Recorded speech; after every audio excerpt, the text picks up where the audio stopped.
Hello and happy Friday. Chris Ralph here with Boulder SEO Marketing.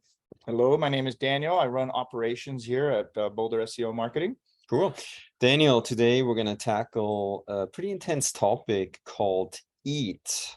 Google Eat. All right. We're going to try to make this as understandable as possible and also point out why it's so important and how you can take advantage of EAT to support your SEO. All right, let's get into it. Daniel, what search engine do you use? I use Google. Why? Why Google? Because Google is known to be the search engine, at least in my opinion, that gives me the best results from what I'm looking for. All right, so you trust that Google actually shows you the most relevant, applicable result? Yes. All right.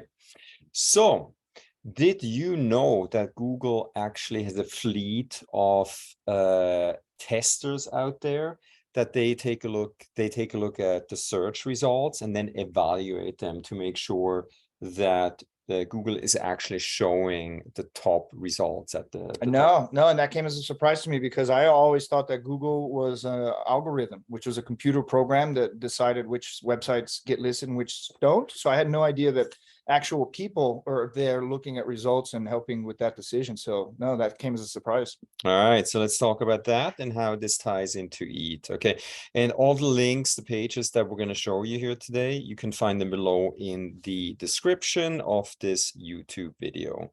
So basically, this page here from Google Search talks about how they improve search with rigorous testing. And this video actually explains, I recommend you watch this, you can see how real people help Google make Google search results better. All right, so we're going to put that below in the description of this YouTube video. All right, back in 2014, Google introduced EAT. Daniel, what is EAT? What does it stand for? Yeah, so EAT stands for expertise, authoritativeness, and trustworthiness. So those are the three things that Google's looking for to really give a piece of content a lot of credibility. Okay, who has EAT? I think if you're an expert in your industry, if you're someone who is really a thought leader in your industry, you are a content producer that has expertise in the industry that you talk in. You have authoritativeness and trustworthiness, meaning that everything that you say and you post is really, really trustworthy. Okay, so let's take a look at, and we're going to take a look at the rater guidelines that Google has created. It's available on the web, and we're going to put the link again into the description. So we'll take a look at this in a second, how Google basically instructs its fleet of real people taking a look at a real search result. So all the information is out there available. I'll share that link in a second. So, but basically, here's an example from those guidelines. High EAT, okay, newsletter, news articles, or content should be produced with journalistic professionalism. They should contain factual, accurate content presented in a way that helps users achieve a better understanding of events.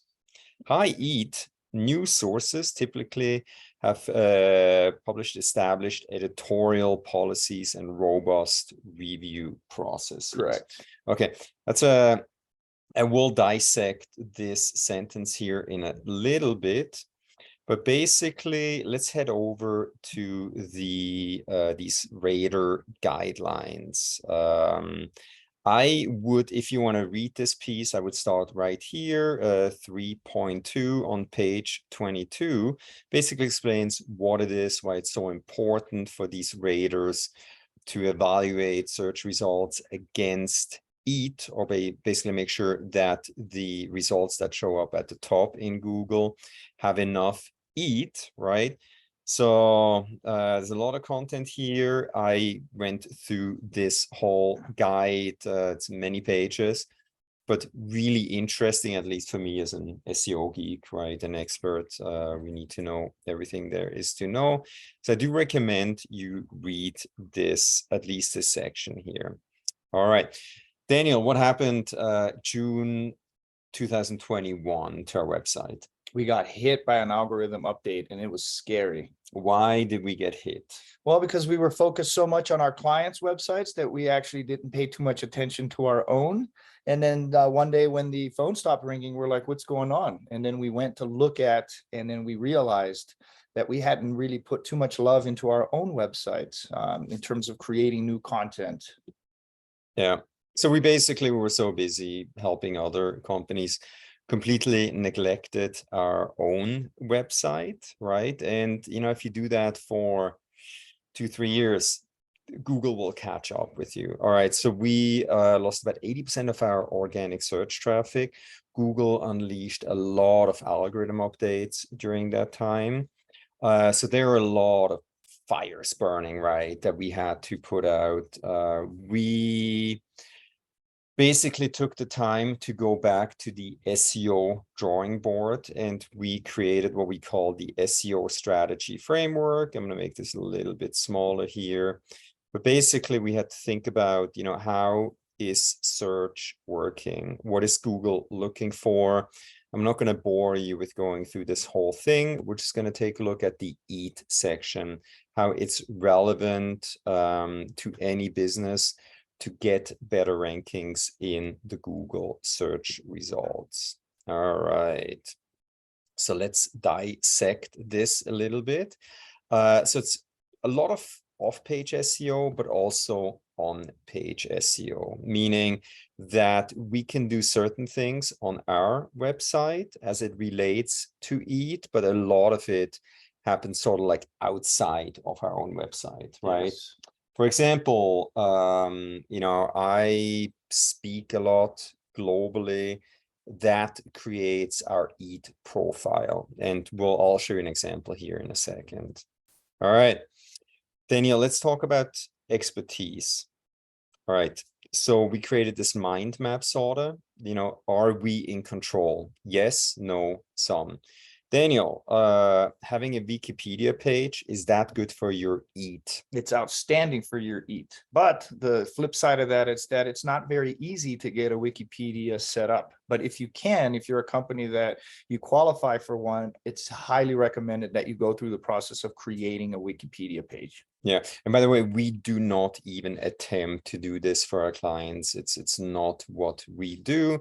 But ultimately, if there's an opportunity for your business or for you personally to get a Wikipedia page, highly recommended, right? All right, so we're not really in control. Okay. Correct. Then there are things that we have some control over, right? Daniel, what is HARO? So HARO stands for Help Out a Writer. Help out a reporter. A reporter. A report. Yeah. What's the O for? Help out, help a reporter out. Help a reporter out. And essentially, it's when you set yourself as an expert in the industry and reporters are out there looking to find resources and people that can help them create a journalistic piece of content. That's what HARO does. It actually connects you with journalistic writers so they can use you as resources. Exactly. And then let me quickly, should I open this, but HARO, just do a search, look at that, help a reporter out. Basically right here, I'm a journalist, right? I'm a source. This is what you want to click on. If you're an expert in a certain field, you can get information from journalists who, you know, need to talk to somebody like you. Excellent opportunity, right, to get potentially published in a news article, etc. Then you can also follow, monitor journalists, you know, see what kind of hashtags they're using, you know, connect with them on social media, etc. And then reach out to certain sites, right, that talk about what you do, ask to be a contributor. You know, maybe you'll get a link back to your website. Then there are certain things where we are in control. Let's quickly talk about that, right? Sure. What can we do? What do we do for our clients on page? What's the most important? Creating great quality content that you have control over what you put on your website. That basically follows these guidelines right here. Again, the link is right below. So if you are able to create content that follows these guidelines, right? Score, absolutely the easiest, best thing to do to build your EAT score. Then, you know, we need to have an author page, a bio page on the website, right? Correct. So that's something we can help our clients with. Exactly. An about page on the website. Off page, publish info on third-party sites with full access, right? Where you actually have control over that website, get information published about you, show that you're an expert in your field. All right, let's talk about authority. Again, in control, yes, no, some.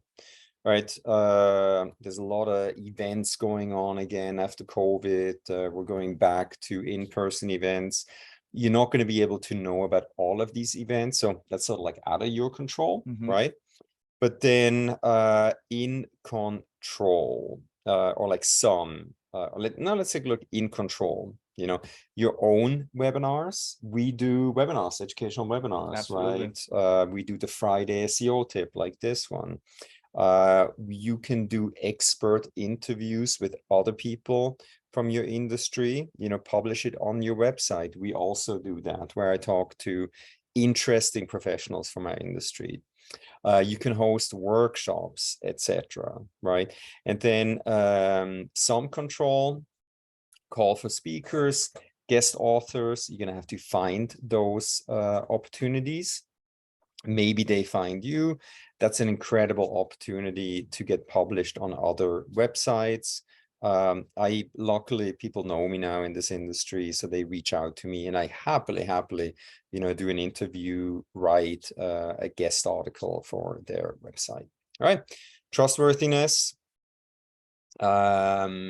Yes, no, some control, no control, natural backlinks from other sites to high quality content. So ideally, once we publish the best piece of content on the web available on a certain topic, naturally, if we do a good job, this page will, you know, rank higher in Google, and other websites will naturally rank back to it. We're not really in control, but ultimately that's the best signal, right? Absolutely. That we can hope for.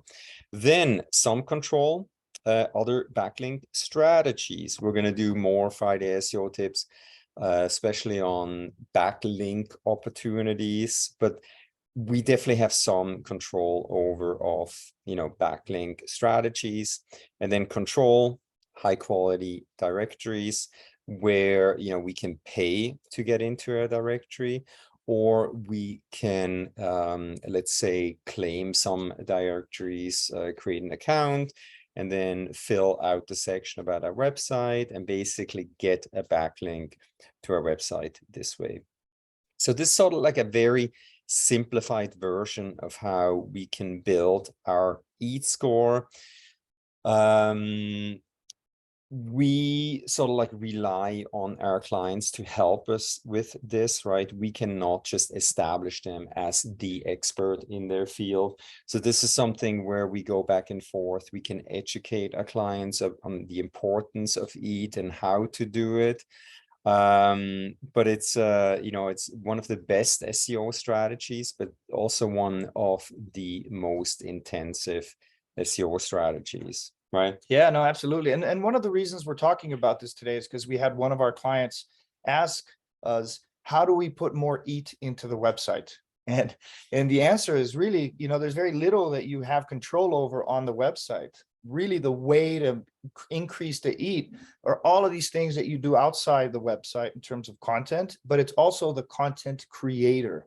It's really leveraging what that person does and where they're speaking and how that's looked at Google. So there's mostly, it's all of this that happens outside of Google that sets you yourself as a real true expert, authoritative and trustworthy content creator, which is what matters. Exactly. Let me show you a quick example here. So if you do a search for my name, Chris Rolfe, my LinkedIn profile, personal site, Boulder SEO Marketing, Twitter, I teach part of a master's degree for the University of Strasbourg in France. They published an article about me, very important. I think I wrote an article for this website. Then I presented for Society of Technical Communication. Then let me show you an interview that I did. Here we go. This company did an interview with me. I think I spoke about international SEO, the global guide to international SEO, an expert interview with Chris Rolfe. So this guy Dawood interviewed me about international SEO and then put it up on their website, right? This is basically what's gonna build your EAT profile. So I hope, I hope you learned something new here, that you take this serious. It will definitely help your SEO efforts. Yeah, if you have any questions, ask us right below in this YouTube video. Reach out to us. Daniel, any last words? No, I think that's it. That summarizes. I mean, in my mind, it's really a progression that Google has been going over the years. Like back in the days, it was about the quantity of content. And over time, they've become more and more about quality. And EAT is just that next step of quality, right? It's making sure that what's getting picked up is really, really, really great quality. And it's just that movement in terms of always looking for the better quality to put that on the top of search engines. So well said. All right. Thanks so much. Happy Friday. Be well, stay safe and healthy. Till next time. Bye. bye-bye.